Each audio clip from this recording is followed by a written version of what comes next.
Okay, so if your sprayer is turning it on and it's fully charged and it's not working, most likely it's the fuse. So we're going to show you how to change the fuse on it, and you can use a 5, a 10, or a 20 amp standard fuse. They look like this, and pretty easy to change.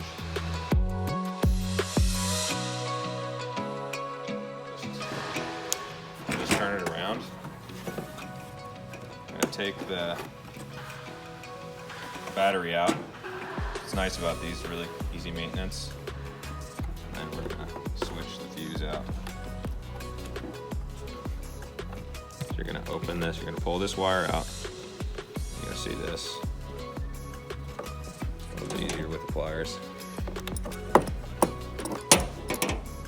going to pull that old fuse out and put a new one in.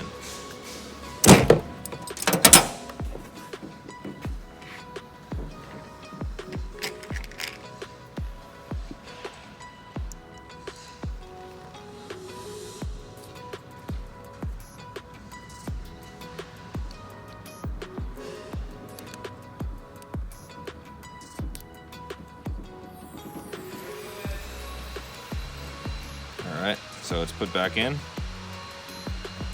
We'll close it up, tuck it back in there, put our battery back on. It's in. Let's see if that turns on. And make sure to run these with water before you test them too. So there's a little bit of water in this tank already.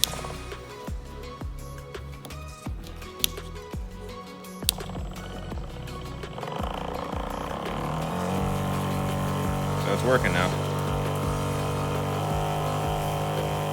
We just changed that with the 10 amp.